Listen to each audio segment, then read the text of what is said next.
अपने बीच में अपने मुखिया प्रदेश के मुख्यमंत्री माननीय योगी आदित्यनाथ जी को पाकर आह्लादित हैं।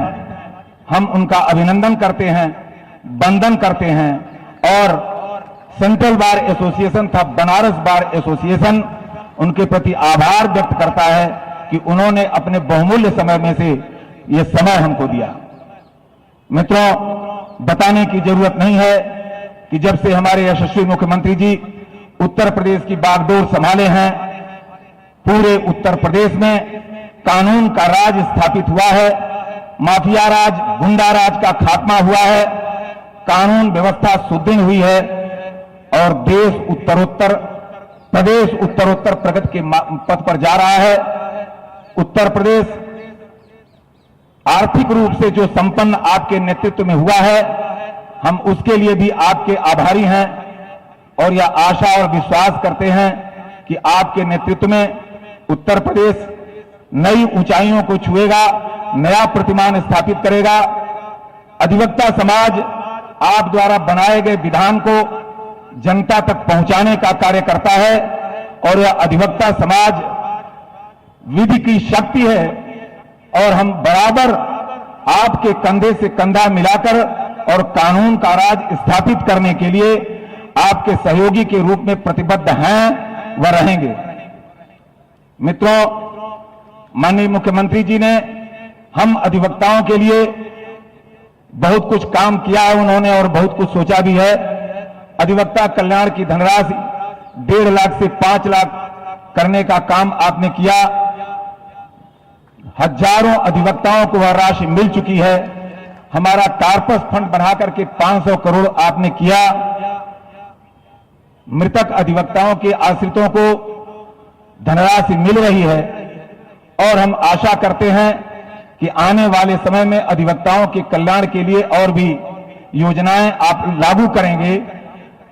मैं इसी आशा और विश्वास के साथ पुनः अपने यशस्वी मुख्यमंत्री जी को धन्यवाद देते हैं, क्योंकि आप लोग उनको सुनने के लिए आए हैं। बीच में मैं रोड़ा नहीं बनना चाहता। मैं अपनी वाणी को विराम देते हुए मैं पुनः अपने यशस्वी मुख्यमंत्री को धन्यवाद देता हूं। जय हिंद, वंदे मातरम।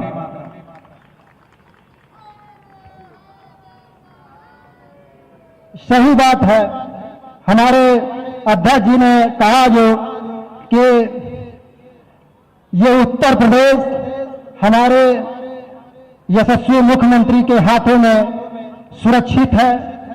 हम लोग सुरक्षित हैं, माताएं सुरक्षित हैं, बहनें सुरक्षित हैं और हम लोगों का भी कर्तव्य है कि इस सुरक्षा की दृष्टि से ये कमान हमारे मुखिया के हाथों में होना चाहिए। हम बीच में हमारे खड़े कुछ अधिवक्ता बंधु हैं, हम उनसे विनम्र निवेदन करते हैं कि वो पीछे जाकर अपने सीट ग्रहण करें, क्योंकि पीछे हमारे मुखिया का दर्शन भी नहीं कर पा रहे हैं पीछे के अधिवक्ता। अब हम तनिक भी देर न करते हुए अपने यशस्वी मुख्यमंत्री जी से आग्रह करते हैं कि हमारे अधिवक्ता बंधु आपके उद्बोधन को सुनने के लिए बेकरार है। आप आए और अपने मुखार बिंदु से उद्बोधित करें, हम लोगों को गर्वान्वित करें।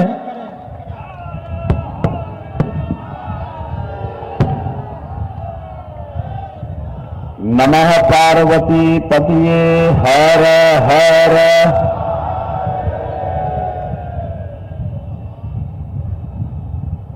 समाज के सबसे प्रबुद्धतम वर्ग में से एक अधिवक्ता समुदाय के साथ आज के संवाद कार्यक्रम में मंच पर उपस्थित प्रदेश सरकार में मंत्रिमंडल के मेरे सहयोगी श्री रविंद्र जायसवाल जी, अधिवक्ता समुदाय से ही जिन्होंने विधायिका में प्रवेश किया है, ऐसे काशी के दक्षिण क्षेत्र से विधायक डॉक्टर नीलकंठ तिवारी जी, काशी विद्यापीठ में अध्यापन से अब जनता की सेवा के लिए समर्पित भाव के साथ कार्य कर रहे पिंडरा के हमारे माननीय विधायक डॉक्टर अवधेश सिंह जी,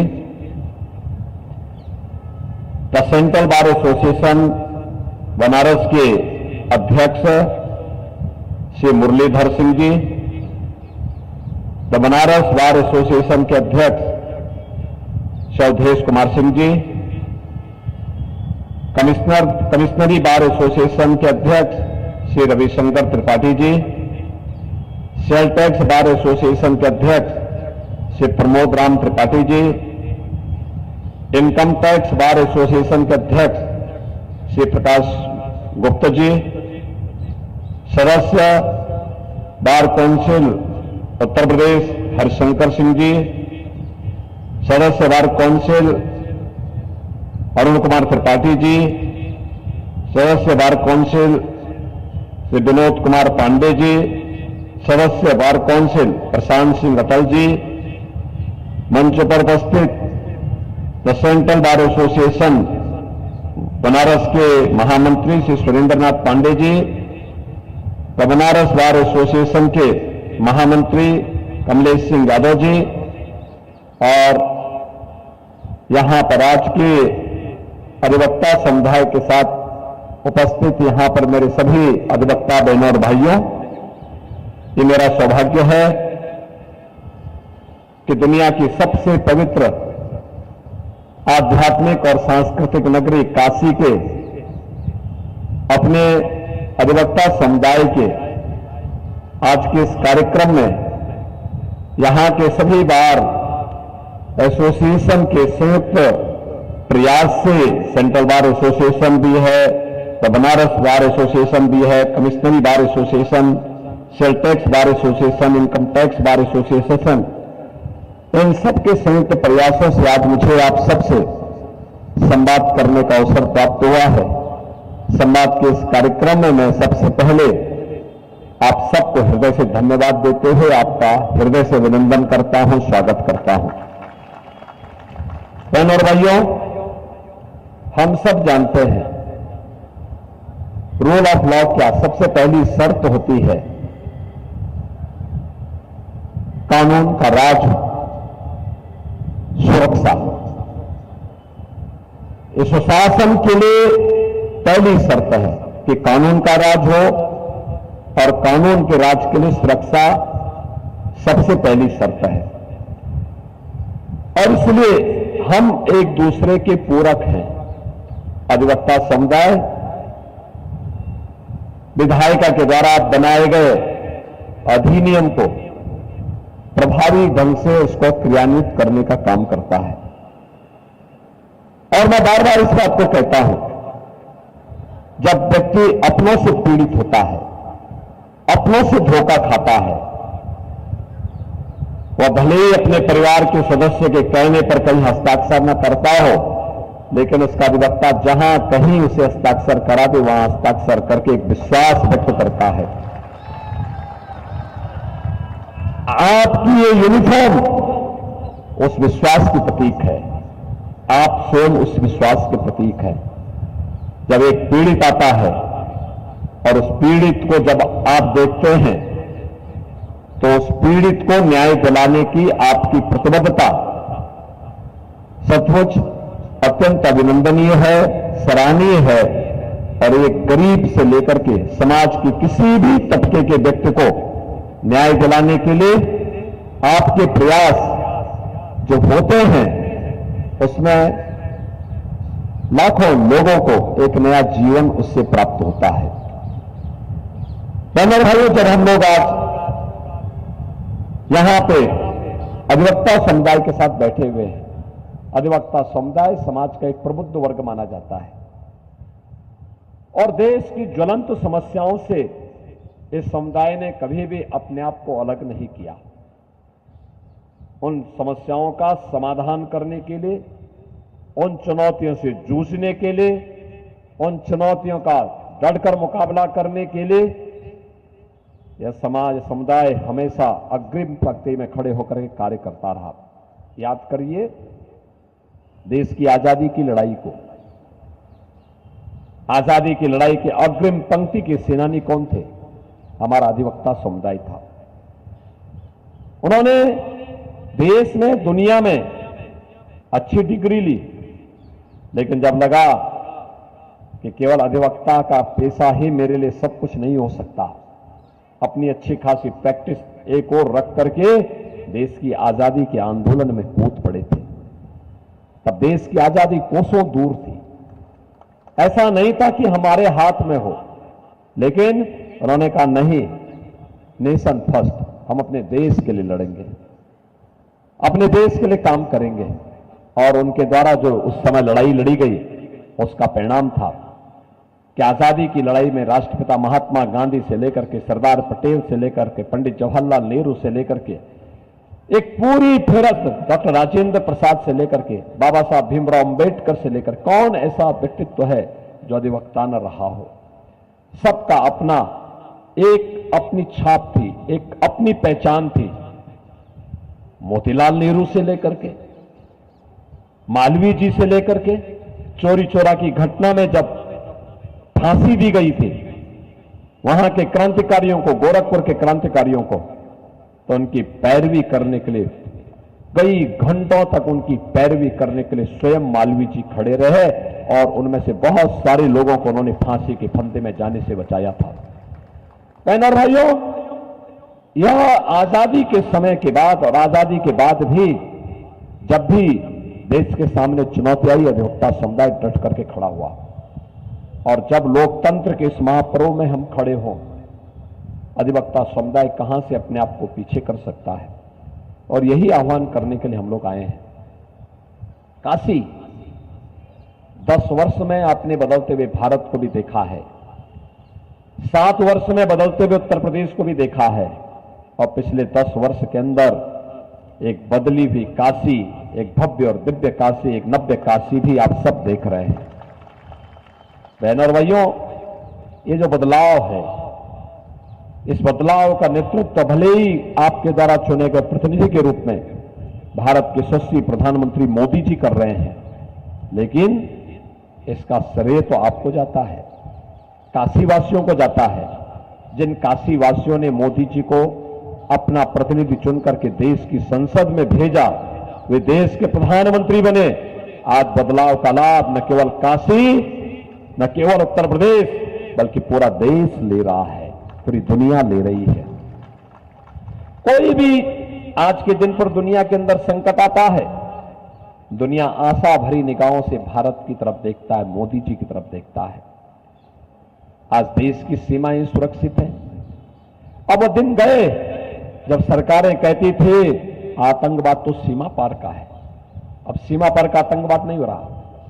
आतंकवाद की समस्या का समाधान, नक्सलवाद की समस्या का पूरी तरह समाधान, अब तो थोड़ी भी कहीं कोई हरकत दिखती है तो पाकिस्तान पहले सफाई देता था, कहता साहब मेरा हाथ नहीं है, मैं इसमें मेरा कोई भूमिका नहीं है। ये बढ़ती हुई भारत की ताकत है। एक नए भारत का दर्शन हो रहा है। इंफ्रास्ट्रक्चर आज भारत का देखिए, वर्ल्ड क्लास इंफ्रास्ट्रक्चर, 2 लेन, 4 लेन, 6 लेन, 12 लेन के हाईवे, एक्सप्रेसवे का संचालन, ट्रेन अब मीटर गेज की स्पीड से नहीं, बुलेट ट्रेन की स्पीड से चल रही है।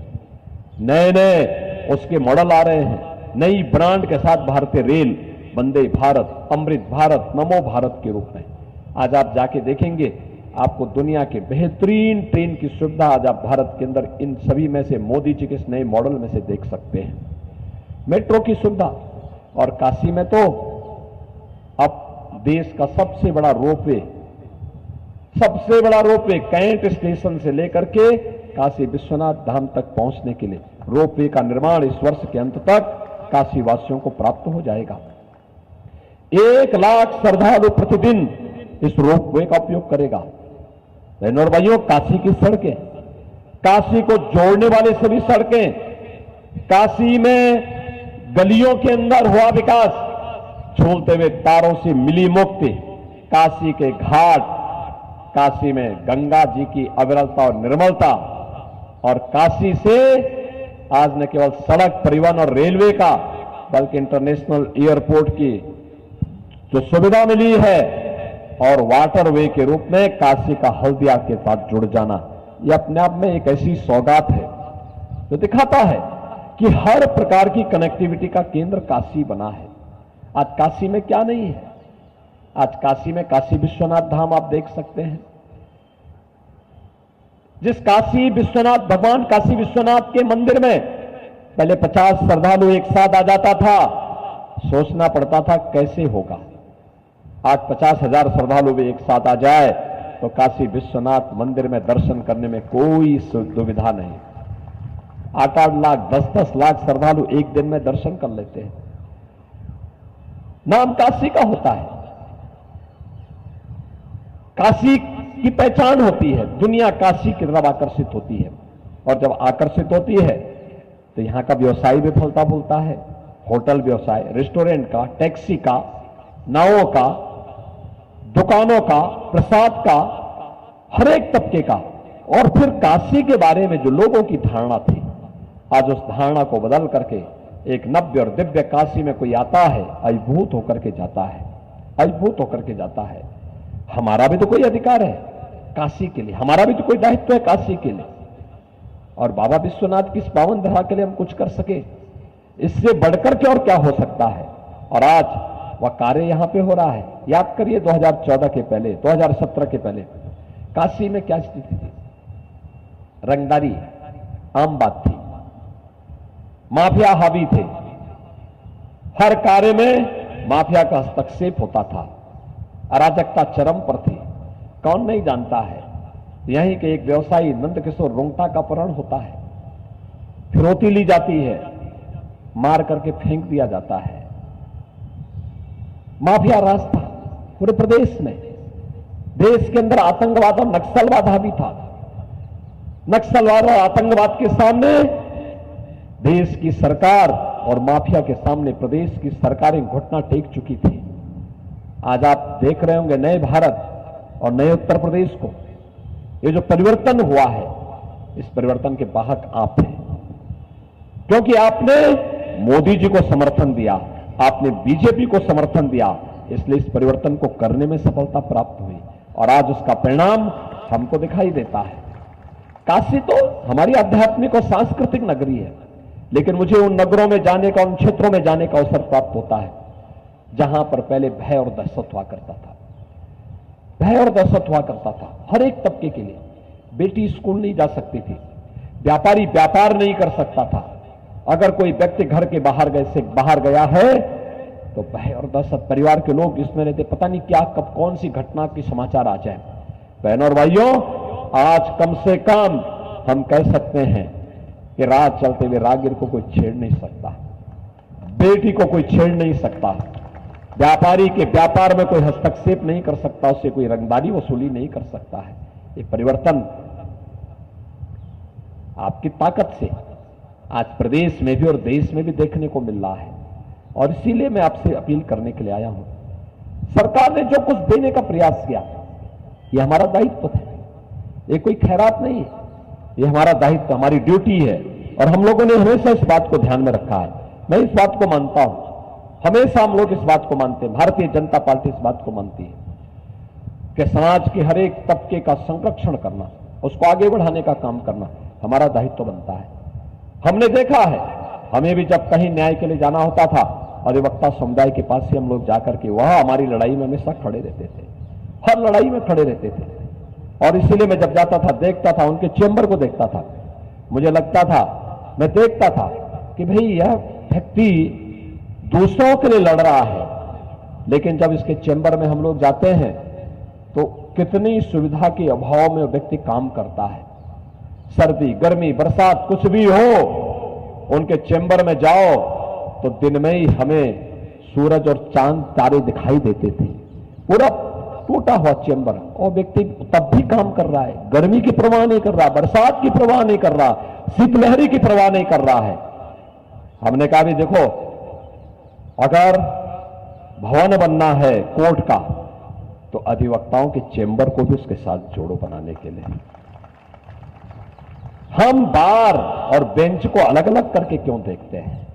दोनों में संतुलन होना चाहिए। अगर बेंच का कोई भवन बन रहा है तो उसके साथ बार को भी जोड़ो। अधिवक्ताओं के चेंबर के निर्माण के लिए भी धनराशि उपलब्ध कराओ। उत्तर प्रदेश में क्या हम वर्ल्ड क्लास लॉ यूनिवर्सिटी दे सकते हैं? हमें उस दिशा में प्रयास करना चाहिए। और मुझे बताते हुए प्रसन्नता है, आज हमने जिस प्रयागराज में नया लॉ यूनिवर्सिटी बना रहे हैं डॉक्टर राजेंद्र प्रसाद जी के नाम पे, वो लॉ यूनिवर्सिटी हमारा प्रयास है, उसका विजिटर देश सुप्रीम कोर्ट के मुख्य न्यायाधीश हैं। और हमारा प्रयास है कि हम उसको ऐसा लॉ यूनिवर्सिटी बनाएं जो मानक बने देश के लिए, जिसमें हम अच्छे अधिवक्ताओं की एक टीम वहां के माध्यम से पैदा करें, वो एक मानक बने, एक स्टैंडर्ड सेट करें। अधिवक्ताओं से जुड़े हुए बहुत सारी समस्याएं आती थी और पीड़ा भी थी, होती थी कि आखिर इस समस्या का समाधान कैसे होगा। यही नीलकंठ तिवारी मेरे साथ सहयोगी मंत्री थे और मैंने इनसे कहा, मैंने कभी इन समस्याओं को कलेक्ट करो। और फिर क्योंकि बार एसोसिएशन के पदाधिकारी के रूप में, सबसे युवा पदाधिकारी के रूप में उन्होंने यहां बार में काम किया, तो उनके पास जानकारी भी थी। उन्होंने कहा कि अगर अधिवक्ता निधि को हम 1.5 लाख से 5 लाख कर लें, हमने कहा एकदम करना चाहिए। 1.5 लाख में क्या होगा आज के दिन पे? इस राशि को बढ़ाना चाहिए। फिर पैसा हर साल न देना पड़े, कैसे होगा? तो हमने कहा कॉर्पस फंड बनाओ, जितना पैसा होना होगा। बहनों और भाइयों, मुझे बताते हुए प्रसन्नता है, दोनों कार्य हो चुके हैं। और मैं आपको, वहां तो अधिवक्ता परिषद समय नहीं निकाल पाया या उन्होंने समय पे कार्यक्रम ऑर्गेनाइज नहीं कर पाए। जितने भी बचे हुए अधिवक्ता थे जिनको इस निधि का पैसा अब तक मिलना था, उन परिवारों को अब तक मिल चुका होगा। सारी प्रक्रिया पूरी है, केवल पैसे का चेक उन्हें उपलब्ध कराने, डीबीटी के माध्यम से पैसा जाना है। और मैं आपको आश्वस्त कर रहा हूं इस चीज को लेकर के, सारी प्रक्रिया पूरी है। प्रशांत सिंह अटल वगैरह ये सभी लोग खड़ी इस बात को देख रहे हैं और हम इस बात के लिए कह रहे हैं, इस कार्य को हमने अब, जो हमारे अध्यक्ष जी कह रहे थे, कॉर्पस फंड को भी 500 करोड़ रुपए का हमने कर दिया है। अब यह इसी के ब्याज से इतना पैसा आएगा कि आपको कहीं कोई समस्या नहीं होगी, किसी अधिवक्ता को कोई समस्या नहीं होगी। हम लोगों ने इससे अब तक बहुत सारे लोगों को इस माध्यम से, इसके माध्यम से जो हमारे पास आया था, वर्तमान में जो इसके लिए हम लोगों ने अब तक जो कार्रवाई प्रारंभ की है, यहां पे 2751 आश्रितों को 127 करोड़ 81,50,000 रुपए का भुगतान हम लोग अब तक कर चुके हैं। और वर्तमान में सहायता के लिए जो 456 आवेदन हमारे पास आए हैं, उनमें 22 करोड़ 26 लाख रुपए ये फाइनल कार्रवाई हो चुकी है। ये पैसा केवल उनके अकाउंट में जाना है। और 336 नए आवेदन आए हैं, इनके लिए भी 1680 लाख यानी 16 करोड़ 80 लाख रुपए स्वीकृत किए जा चुके हैं। ये प्रक्रिया भी हमारी आगे बढ़ रही है। इसके साथ ही हम लोगों ने 17-18 से अब तक कुल 3,505 अधिवक्ताओं को 66 करोड़ 45 लाख 89,926 रुपये का भुगतान अब तक हम लोग कर चुके हैं, जो अधिवक्ता समुदाय को जाना चाहिए था। इसी प्रकार से जो उत्तर प्रदेश अधिवक्ता सामाजिक सुरक्षा निधि योजना के अंतर्गत मृत्यु दावे के रूप में 2017-18 से अब तक 1,872 मृतक अधिवक्ताओं के आश्रितों को भी 14 करोड़